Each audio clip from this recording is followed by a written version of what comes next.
Hello friends and family, you're welcome back to Netcode-Hub channel. My name is Frederick and I'm happy to have you here today. In this video, we are going to look at how to implement policy-based authorization in .NET 8 Blazor interactive server render mode. Have you heard of policy-based authorization before? Yes, I believe you know. If not, then policy-based authorization in Blazor refers to a way of controlling access to different parts of your Blazor application based on predefined policies. This allows you to define rules for who can access what and then apply those rules throughout your application. For a simple scenario for you to grasp what I'm trying to mean here is, think about you being in a company. Now in the company, there are various departments. Within each department, you may have an IT, or you may have not an IT, you may have an admin in each department, right? Now with these admins, let's say when you have a system that you want all these admins to have access to some common pages. All that you need to do here is to apply policy-based authorization. Why am I saying that? Since they are all having the same right to access, you can just put them in one policy. You create a component, and now instead of you adding the various rows in there, no, you don't do that. You add the policy name. So in this case, policy becomes like a container. You put a container on top of the component. Then in your application settings, that is where the container you can have the settings in. And so inside this container, you just go in there and now put your rules in there. And now these rules are going to be affected by, these rules are going to affect all the components that have that container name. And in this case, the policy name. Policy model is comprised of three concepts. The first one is a policy, which is made up of one or more requirements. Second one is the requirement itself. It's a collection of data parameters which are used by the policy to evaluate the current user principal. Now the last one is a handler. This handler evaluates the requirement properties to decide if the current user or if the current user principal has access to the requested resources. But in this video, we're going to build we're going to build a simple policy authorization, okay? Maybe in a later video, we talk about how to implement this custom requirement. And that is where we introduce the handler. So for now, don't worry. Let's focus on the basics one. And later on, we'll look at that. Before I jump right into Visual Studio, please make sure you subscribe to this channel if you have not. And also click on that bell to receive an update as soon as I do upload new video. You can also like this video if you learn something at the end of this video. Now this is the overview of what we are going to do. We're going to add, because before we talk about policy authorization, there must be an authentication, isn't it? So we're going to work on authentication. We're going to create a simple login and a register form. Aside from that, we're going to use cookie authentication, whereby we're going to create account for the user. Then the claims that we have from the user, such as maybe the name, the ID, and some claims that we think is necessary for application. We're going to save these claims in a claim table. After that, we're going to log in. Now when we log in, we configure our policies, we implement it on top of the component, and now that is all. So this is very simple, few steps, and we are done. Let's jump right and have a look.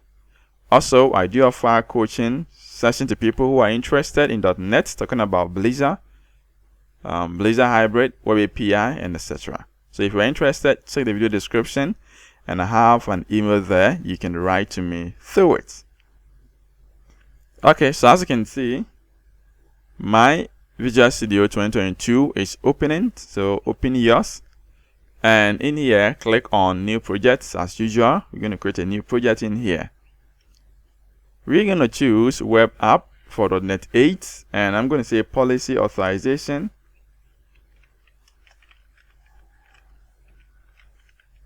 So Policy Authorization. in Blazor server render. So that is the project name. At the end of this, I'm going to make this project available, the source code. So check the video description and you can grab it from there. Now we choose from the interactive render mode, we choose server. So click on create to get this project created.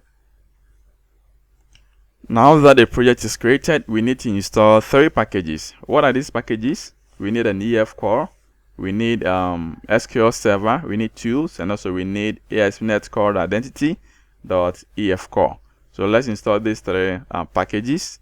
We go to solution, right click on dependencies, then let's manage NuGet packages. So in here, browse tab, we search for EF core.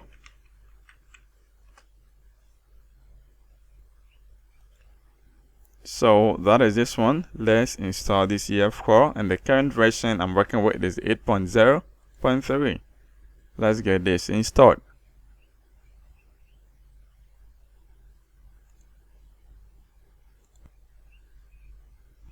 So we're going to also install tools. We have it in here. So quickly, let's do that. After that, the next one is an SQL server, and we need that as well.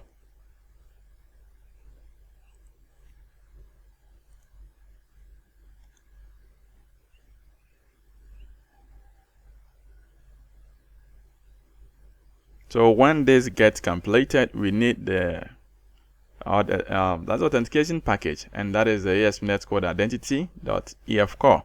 We have to install this package as the 4th package, and that is all. And the last one that we need to install is the ASP.NET Core .identity.NT framework core.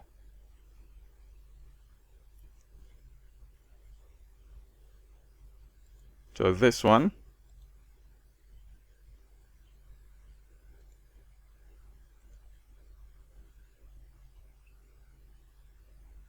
Okay, so we have all the packages installed. We can cross-check from solution, dependencies, packages. We have them here. Now let's build this application. So this is built. Now this is what we're going to do. We are going to, let's add folder in here. Not solution, should be project folder. So add new folder for this. Maybe I'm going to say this is data. Let's add a class of appdb contest file. So appdb contest.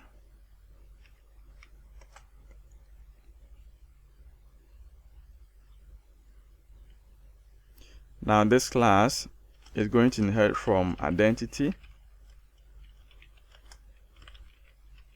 db contest.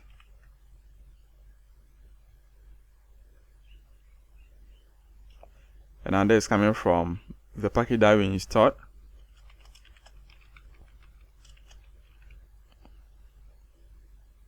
And we have to pass in identity user.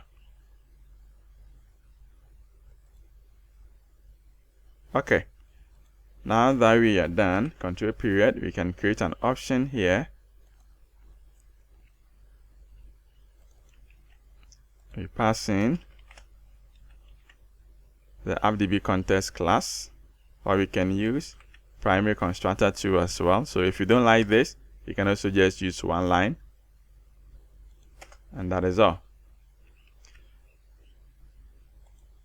Let's go to app settings and configure a database connection string.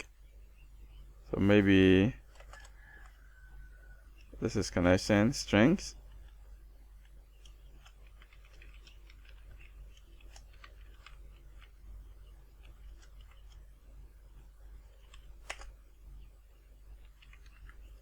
And now in here, I'm going to say this is default.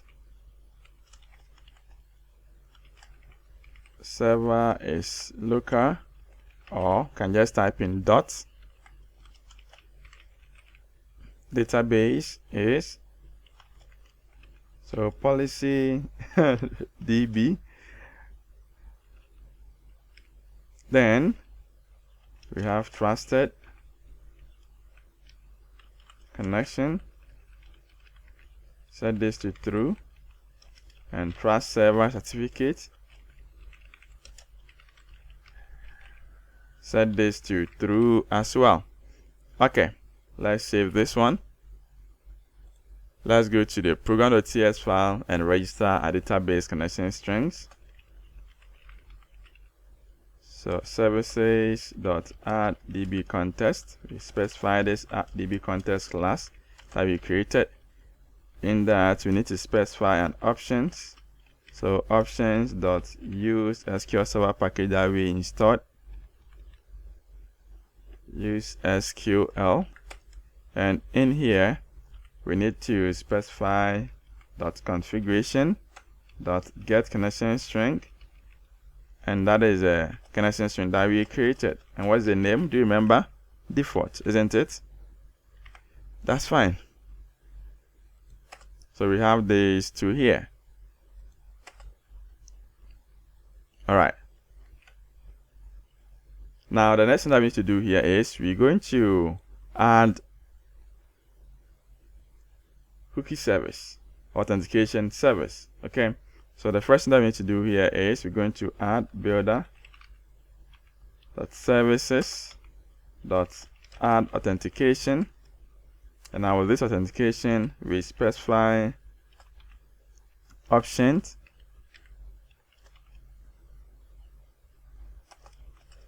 And with this, we say add identity cookie. And now in here, we specify option.default. Instead of option.default, default scheme. So this equal to identity constant. That is this guy dot application scheme. Then the last one, options dot default sign-in scheme. We have it in here. It's equal to identity constant dot. So for external scheme is when you want to add any external one. But for now, maybe we can skip this, or we can put it there for later on. If you want to add it, you can do that. Okay. Now, once you're done here, the next thing that we're going to do is we're going to configure the identity core. Okay. So builder.services.add identity core. And now this identity core, we need to specify this identity user. So .add entity framework store, whereby we need to pass in this app.db contest class that we created. Aside from that, we need to add sign in. Since we're going to sign in, we need sign in manager. Then we need add default token provider. So this is what we need. Okay. And before you move on, we're going to, once you're done with this, we need to save this and perform a migration. So let's build this project. So click on Package Manager console. If yours is not here, click on Tools, you get Package Manager, then the console. Now in here, add migration. Initial, that is the first one. So let's see.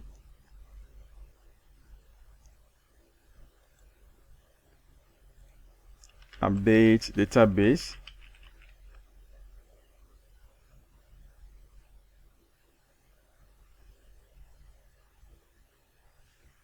So you can see that this has created a lot of tables for us, and you know this, isn't it? If you don't know, then it is a default class that we inherited from. That's the reason why we have the identity DB contest. We have all these tables in there. So we did not create this automatically. It is coming from this identity DB contest. Yeah, this for those who don't know. Okay, so now it's created, and now we have a database, also policy DB. If I click on SQL Server Object Explorer, click on my local server, then this is my local server, databases folder, policy DB. Now if I open it from the table folder, you can see we have a lot of tables in here, and all these tables are coming from the IdentityDB.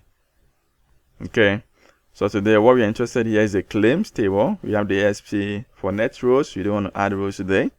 Then we have ASP net users. So ASP net users and our claims. This is what you're going to focus in here. Okay. Now this is done. We're going to create our login and our register component. So we need to create a model first. So let's have a folder as well. This is models. So this models can also have DTO. Since you're having only login and register, that's the reason why I'm just creating one folder for that. So let's say this is login. Now this login, and now this login, what are the properties that we're going to need from the user? Maybe username and password, isn't it? So maybe we can specify it in here. We need email, we need password. Before the person gets access to login, we need this. And also for the registration, let's say somebody will sit there and be registering, isn't it? Because in application for a company, no one can just come in and start creating an account. Somebody must create an account for them, isn't it? Yeah, so maybe in this case too, we can have a register. Now with this register, we can specify the same thing. So add a new class. This register. And now in this register, we need a name, we need password, and it must come from the password.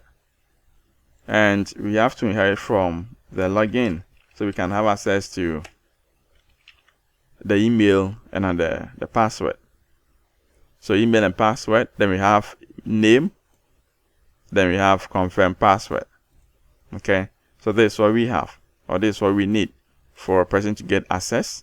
We have to create this. So for now, we are not adding rows, we're going to add the policies. Okay, maybe last time we try to add rows to this policy. Okay, and let's see, so here, once you're done, we need to create a component for this. So I have a simple component in here, and that is what I'm going to be using. So in this component, pages, maybe I can just paste this login. It's just a simple login. We can place login. You see we have an account/login, and we have just input text for this login. This is not DTO. So login, we have email and password. This is an email, then there is a password. Okay, so from login, we can also have login. Let's see. So this is what we are having in here for our login form. So this is a login form. Maybe we can have enhanced.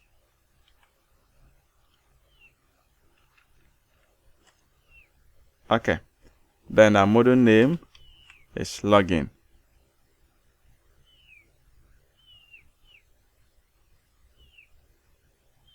I think that is it. So email, do you have login.email? So let's say login.email, because we have an email in here. We have password. So these are the two things that we need. So now that we have the login model in here and it is working, we have it set, so we can also go ahead and create this register page component. So let's add this register component, and this is for registration. So there's going to be a register page.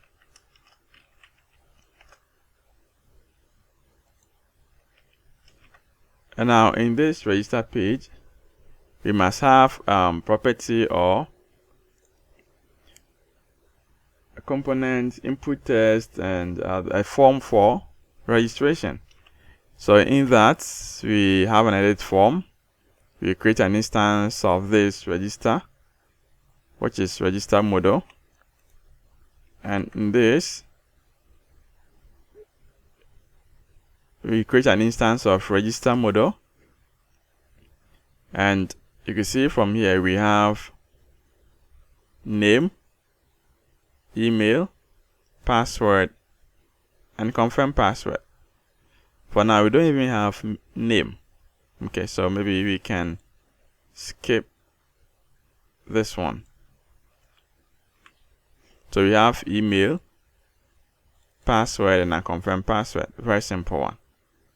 So let's go to the register model, and we're going to remove name out of it because we did not customize the identity user, and defaultly identity user does not contain name property. It rather has a username, and we're going to use a password to handle that. Okay, that's a password, not the email. All right, so now we have this set. We're going to create an account, but before we do that, we need to inject or use some user manager, that is identity manager. Okay, so on top here, we're going to inject, and with this we need, so this is register, so we need user manager,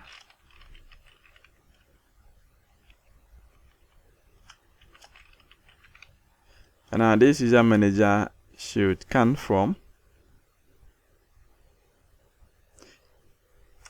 ASP.NET called identity, and we have to pass in the identity user class, and I will say this is user manager.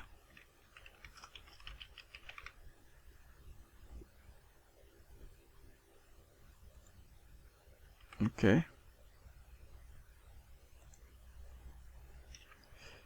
so that's all we have. Now let's copy this. When we come to register, we need to create var new user is equal to new identity user. Then in this we need to specify username, and this username is equal to this register model dot email. We need email itself, and it is the same register model dot email. Then we need password, so the same register model dot password. Okay, so this is all we need. We create an instance of this identity user. So once we're done with this, we're going to, maybe we can check. So find user is equal to await user manager dot find by email async, and here we want to pass in this register model dot email. So the results of this we're going to check. So if this find user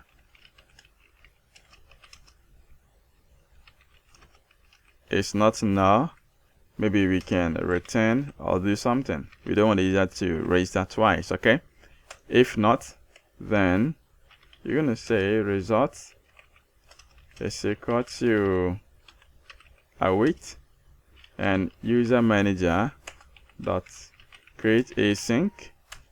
And now here we need some parameters in here, that is identity user.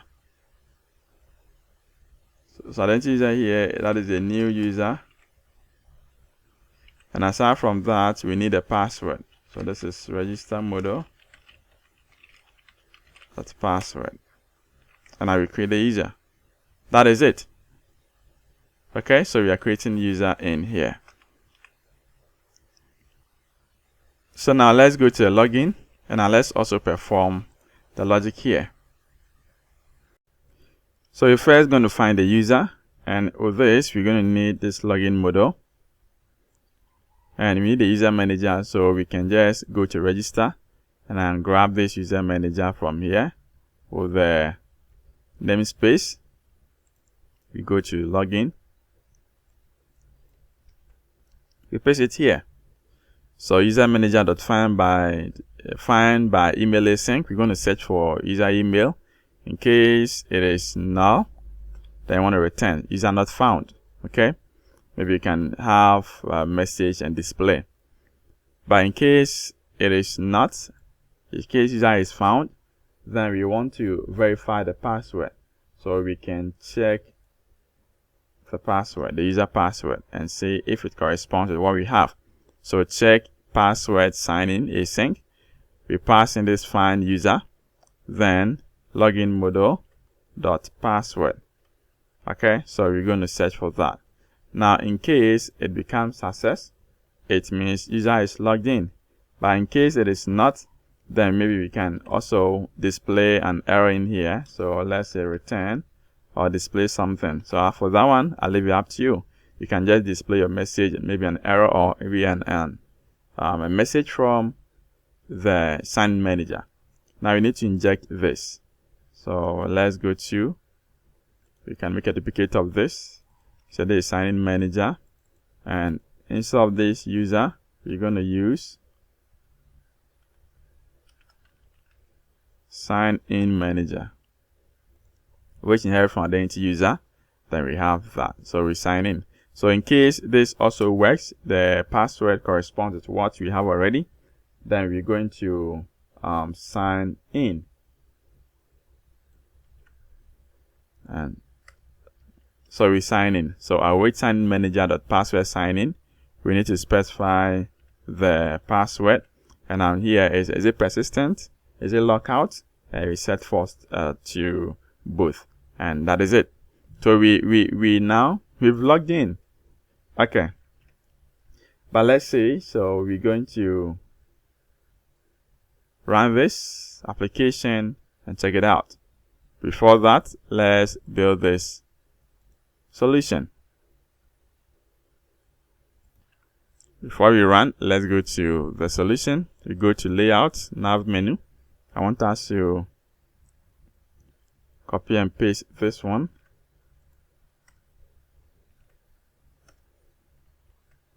Okay, so, and with this, we're going to have login. Then we're going to have register.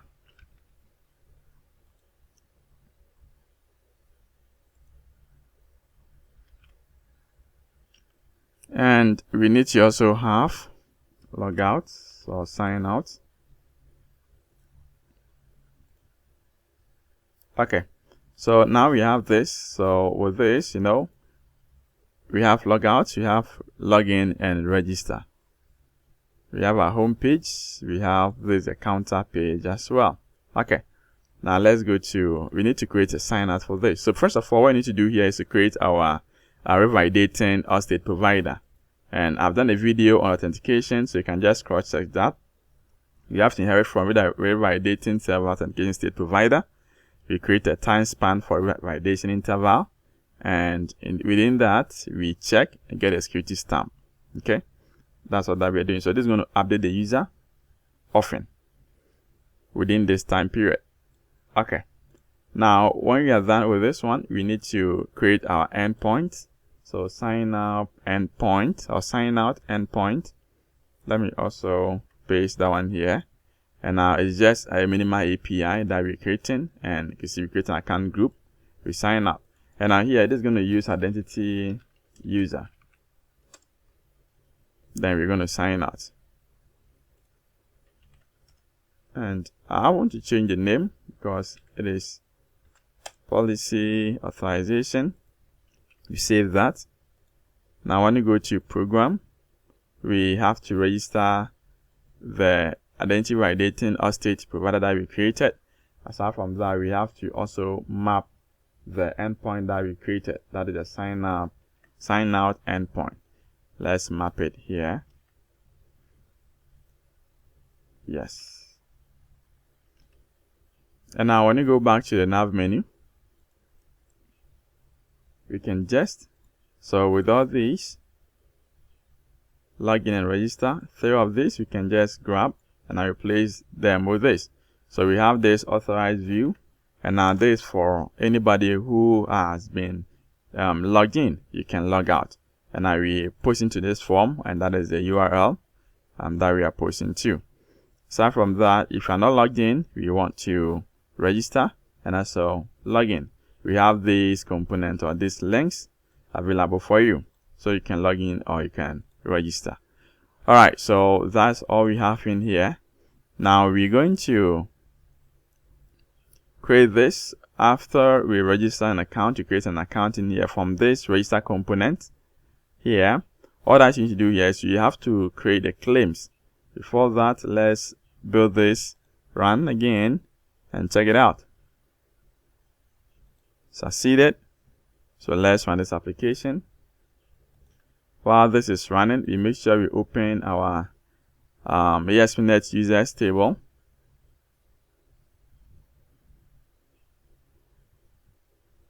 So server, databases,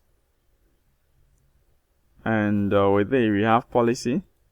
We want to open tables, and the tables we need to open ASP.NET users.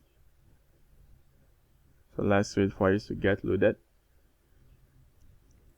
I click on this one, view data.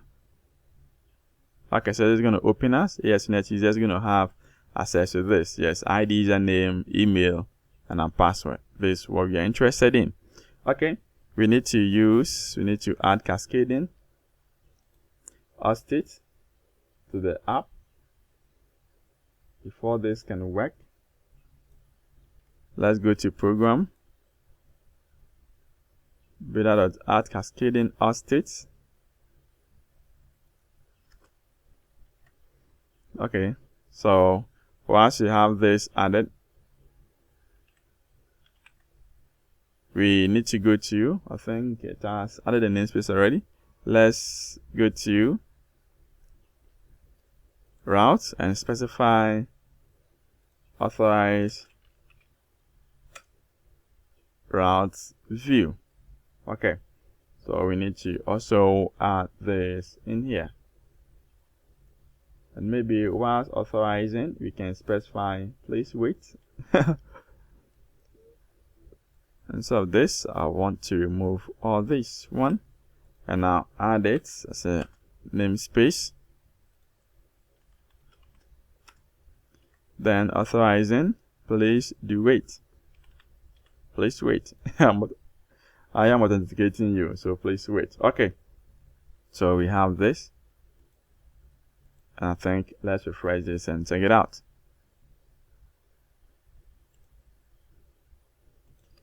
So we are in. Now let's register. So we have our email. This is our password.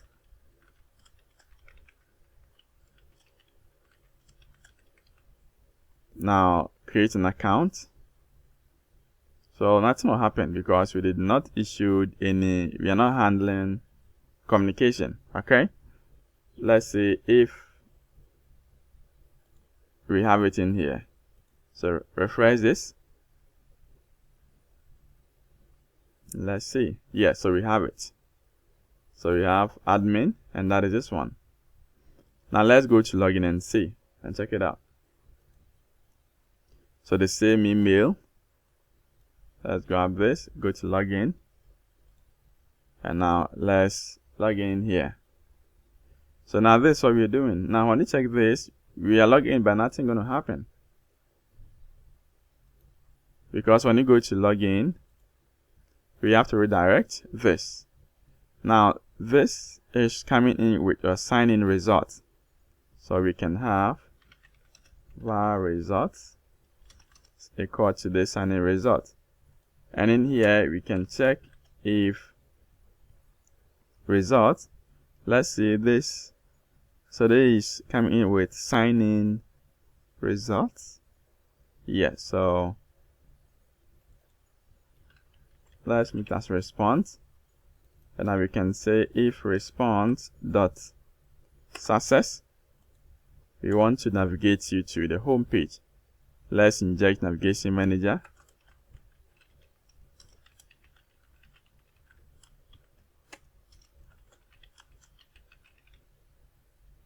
So let's grab this. As soon as you logged in, we want to navigate you to home page.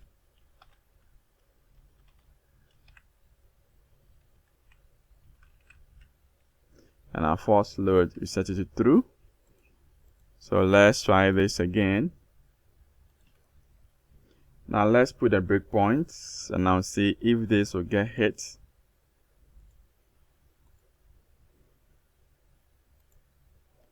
So log in, click on this. Now let's see. So this is hit. Now what is the response? Succeeded. So click on continue, navigate to home page, and now force load. So we are in. Next we have lockout. Right click on this, go to inspect element. Let's have a look from this application. Then let's see for cookie.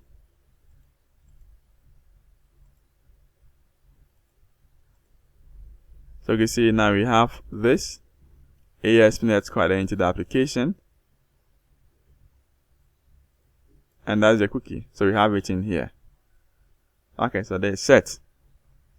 Okay, now out of in case I click on log out, which is out, and now you see I have login and register. Right, good. So I have this in there. Maybe if you want to navigate to maybe login, you can also do that in there.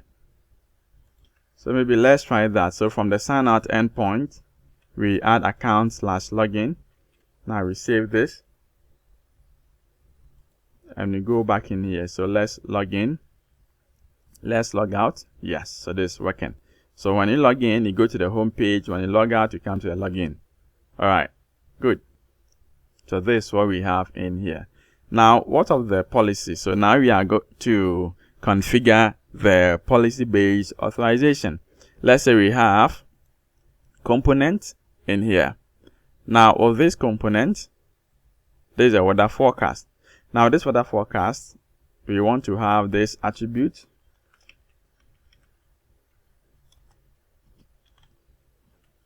And this is authorized.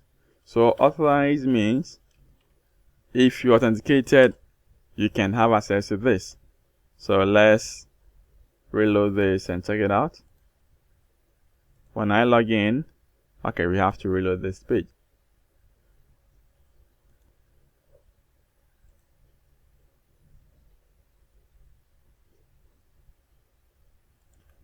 So if I log in here, now I can see the weather forecast. But you see, when I'm not logged in, I cannot see. But as soon as I get logged in, I might see the weather forecast.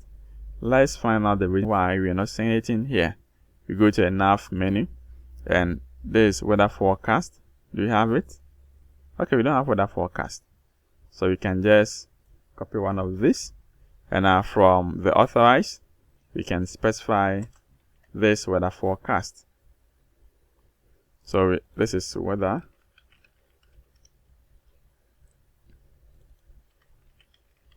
And that is weather. Okay, so anytime that you are logged in, you can see anytime you are authorized, you have this weather forecast that you can see. Let's see. So I'll log in again, then log in, and now from now I have to see the weather forecast. Yes, I have it. Now I can click on it, and then I have it in here. Since I need to be authorized first, I have this authorized, and when you go to weather forecast, I have this authorized attribute here. But so this, anybody in the company who just register or who have an account can just see this weather forecast. So this is a general page for all authenticated users. What if in case we have a special component, a special page for all administrators? Then let's see. So you're going to turn this counter. Let's turn this counter to admin page. Let me stop this.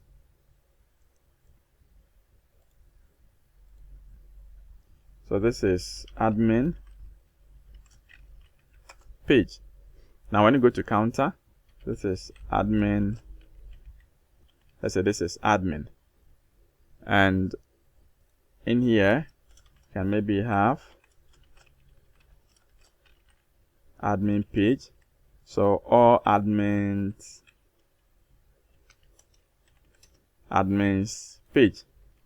And when you go to nav menu, we want to specify the counter in here and say this is admin. And within this one, we need to use authorize view. And this authorized view, we have to grab this and now put inside here. We need to specify policy. So let's say this is admin policy. Okay. We want to restrict this to only admin. So at first, you could have added what row as admin, and that will be all. But this time I want to configure the policy, and the policy I said is the container. So this is a container. So inside this container, we're going to add our requirements. Not even requirements. So you can add 2 or more requirements, and you can also add custom requirements as well. Okay. But in this video, I told you earlier that we're going to focus on the basics. So we're not going to do the custom requirement. Maybe later on, we're going to have a separate video to explain the custom requirement as well. Now that we have this admin policy created, the container created and been assigned in here, let's go to program.cs. And in here, we're going to configure the policies. So what are the policies that we need to configure? This is a very simple one. Let's have maybe down here. Okay, so this is going to be builder.services.add authentication authorization. So the server.add authorization, and now with this authorization, we need to let's have configuration which max 2. Okay. And now we're going to have this. So the first of all, we have this all admin. So let's see, it's admin policy. So the policy, the first thing here is specify the name, and this is also an option. So these are the requirements that you need. This is a name that's going to be used in a component, and this is a requirement that you need. Okay. So first of all, we're saying that all admins should have a required row of admin. So when you use all components which have this as authorized policy value, they must have a required row of admin. So if you're not having that, you cannot. Also, you can specify more. Aside from this, you can also add another one, and maybe you can add must be authenticated user, okay, before you can have access to that. And you know, here we can even use a new version, and that is using this authorization builder. So we can use add authorization builder here, then we add the policy. Okay, so required row of admin, or we can use, you see, so required username, required authenticated user. So you must be authenticated first before you can have access to this. And aside from that, you can also add more policies to this, or more requirements. So here, required authenticated user, we can also add policy dot then required row. And now the row that we're talking about here, you want to have an admin row. So these are the two requirements that you want to set against this policy. Now, how do we use this?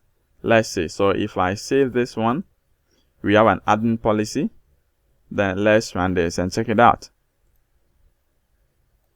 So let's log in here. So you can see that although we are logged in, but we don't see that component, that admin component. Why? Because I don't want to talk. Let's use this to explain this. Let's figure this out using the code. Let's go to the project, go to home. So we have this, the home.razor. Then in here, let's inject this authorization service. Put it on top. And now this has to come from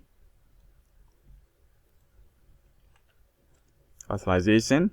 Now when the page loads up, we want to grab this user.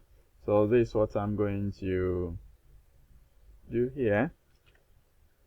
From this at code section, let's specify this. When the page initializes, we want to remove this. We don't want to run this for now.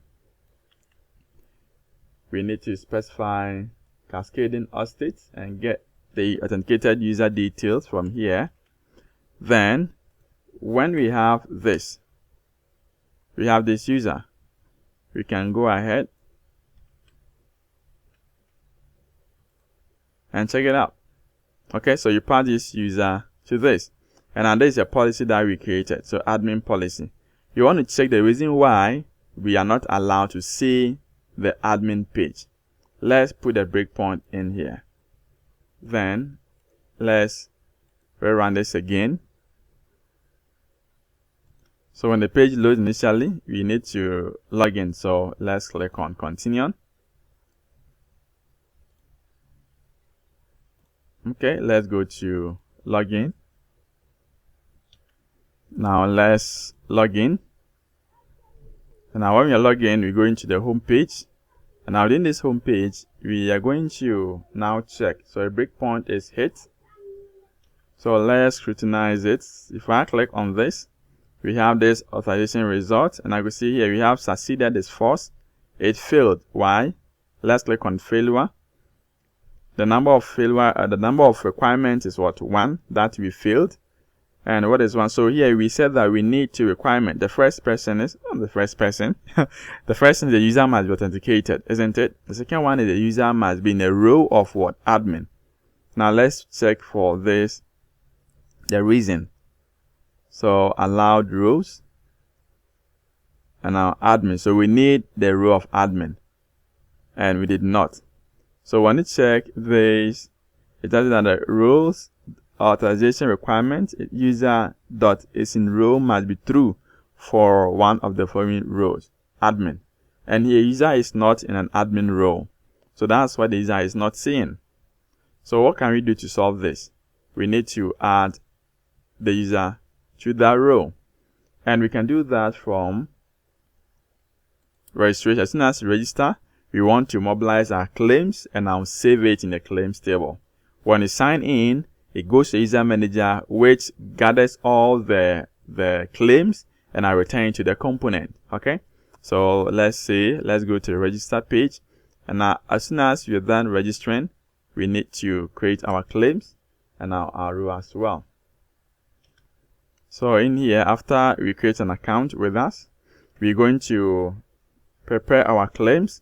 So here we need to use system.security.claims. And now with these claims, we need name. So we need name. Maybe name will be, or we can just keep the name, or we can maintain it. The name is going to be the email that we created. Okay, because we did not specify name itself. We have email, and this is going to be the same email. And now for row, we want to add the row to what? Admin row. Okay, so here we are hard coding it in here that we should add admin. So any user that we create is going to be assigned to what? Admin row. You can make this generic. you can specify it for user to create an account, because if in a company I have to create an account for you so you can log in and change your password later on, isn't it? So in such case, maybe we can have a role drop down list that we can assign to individual once you create an account. It depends on the use cases that you're working on. Okay, and for now, this is a demo purpose, so we're going to say that we are having a default role that's an admin that you're going to add all the people that we create an account for. Okay, so we have this here. Now let's save this. Let's go to ESPnet users. We're going to clear this. So let's save. And now let's go to the SQL Server Object Explorer. In the database, we want to open ASP.NET row claims. So view data, open this table. For now, we have an ID, row ID, claim types, and a claim value. It is null, right? But as soon as we check in here from the register page, we create our list in here, we have our claims in here, and we need to save this. So how can we save this? We can just loop through this, and I'll save them one after the another. Okay, so when you check this, there's a list that we've created, and now within the list, we'll loop into these claims, and our user manager.add claim async, we specify this find user, and now we add these claims. Okay, now that is all. And after that, we need to maybe register. Let's return the user to login page. So let's have inject navigation manager, and this is nav manager.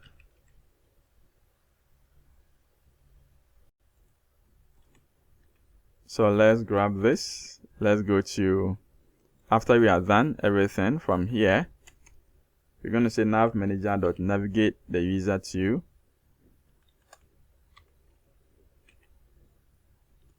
nav manager dot navigate to, and that is accounts / login. Okay, so now let's save this, and now let's rerun this again. All right, so we continue on. So there's the first move. Now we're going to register an account in here. So we have an email, then we have a password.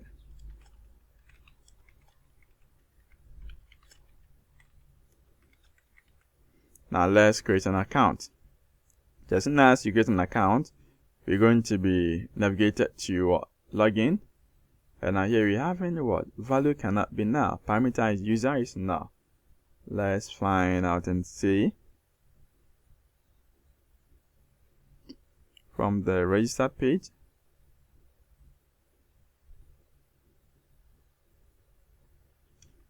Okay, so we have an issue.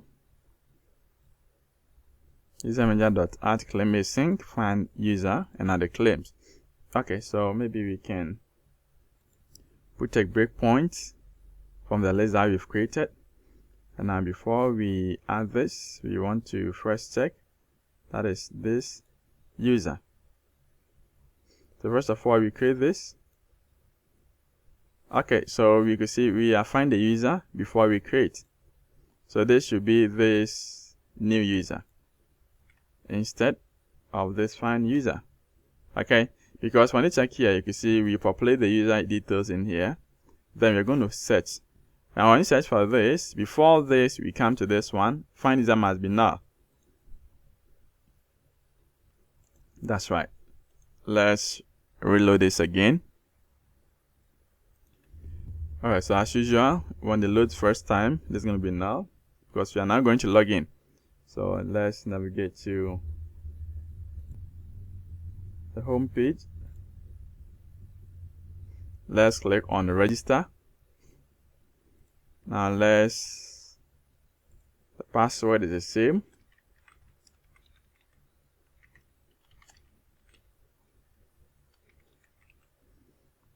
Let's create an account now and see.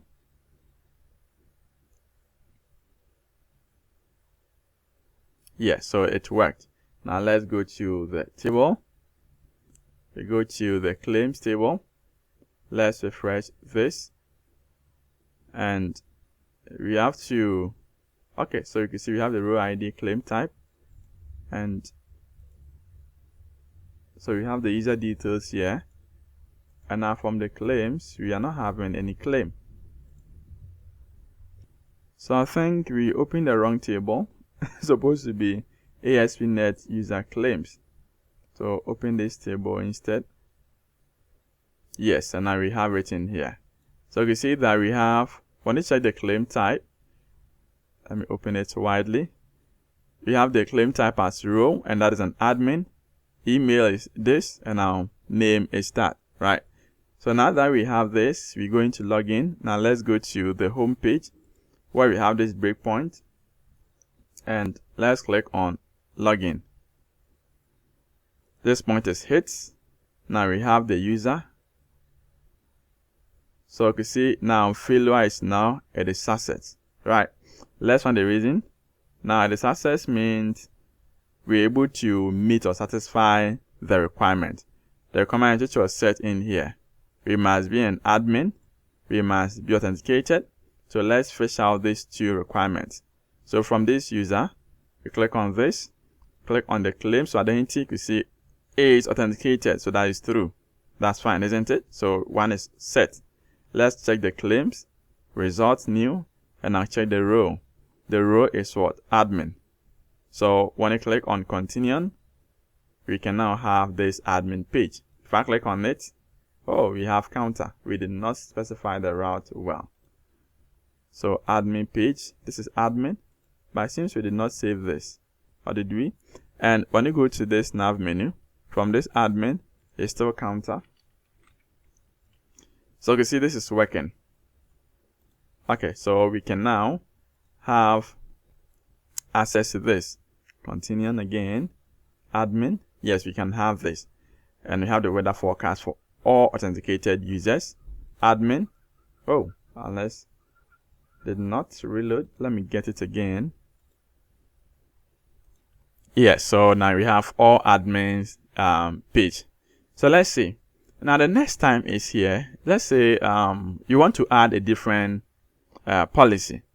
Now this policy requires a different role. Let's say moderator. Now all the component that admin can see, moderator can also see the same pages and even have an extra one. So in this case, when we have about hundreds or 50s of components which are viewed or which are accessed by the admins, unless when using the row, unless you go to individual page on top and I'll add row, moderator, moderator, moderator, moderator, isn't it? But with the help of the policy, you can skip all the stress. All that you need to do here is to add it to the configuration. That's the reason why I would choose, or we have to choose policy over rows. Let's go to the program. And now from this program, instead of this admin, we want to also have another access, and that is moderator. Okay, so anybody who joins this admin policy and having a row of moderator can still access the same content. Now that we have this, let's see. Let's go in there to the create register page, and now instead of this admin, it's going to be moderator. That is going to be the row. Okay, now aside from that, let's create a component. So we have the same, so we're going to create, we have only one in here, and moderator can also see this. So instead of when you go to this admin page, let's specify this attribute, and let's say this is authorized.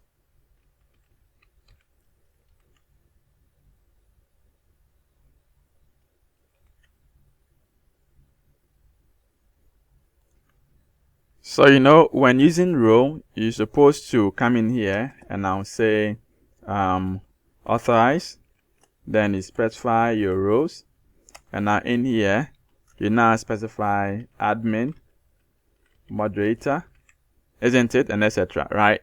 So within all this, later on if you want to add another one, maybe super user, admin, etc., etc., you have to still come to all the components which have these authorized rows assigned to the various rows as admin, moderator, and etc.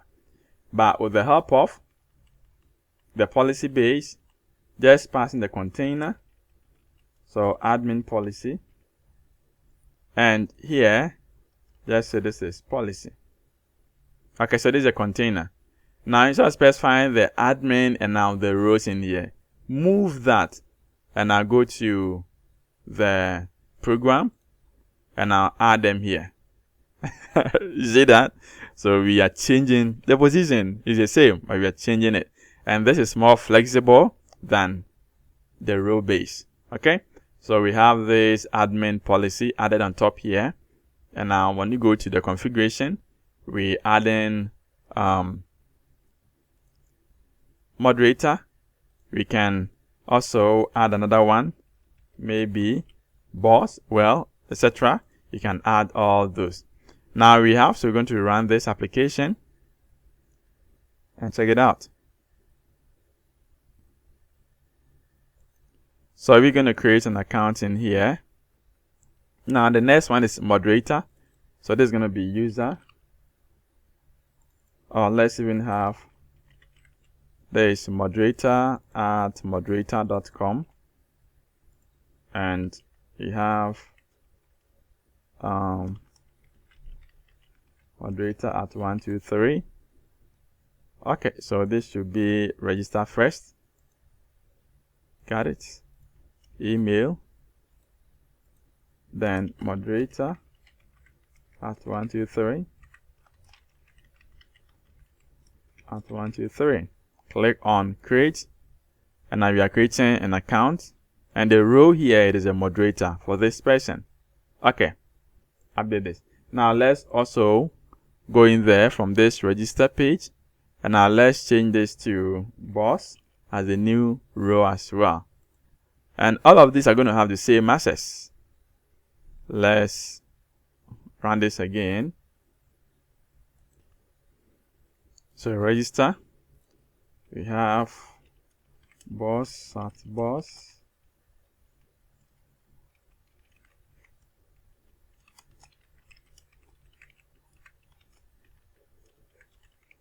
Okay, so let's create an account with this. This is not match.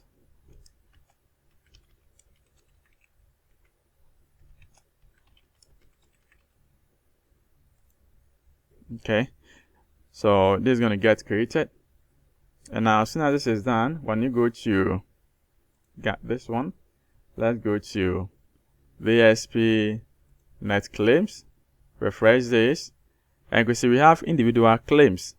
So we have an admin, we have moderator, and we have boss. Right, so all these can access the same content because of how we configured our policy. We say in our policy configuration that all of these must get required, and they must have any of this row. Okay, and the component that they can view is a component which have this admin policy specified in the policy level. Okay, so that's what we're doing. Now let's go in there and log in. So from this, we're going to log in from the boss. Click on login, and now we're going to check if it is access. You can see that is true. When you go to user, we authenticated claims. We have the row as what? Moderator. You can see this the row is boss. And if I click on continue, this boss can have access to admin because we configured in there that they have the same level, so they can access it. Let's log out. Now let's log in with not this boss, moderator, log in, and now let's check user, and from the claims, rows, results. Moderator, the row is called moderator, and the person can also have access to this. You see this one? Okay, let's say we're going to create a next person, and now this next person that we're going to create from this register page, we're going to exclude this. We're not going to add row. Okay, now let's see, and let's refresh this. So you're going to register, and now you're going to say this is user@user.com, user@123, user@123. Click on create.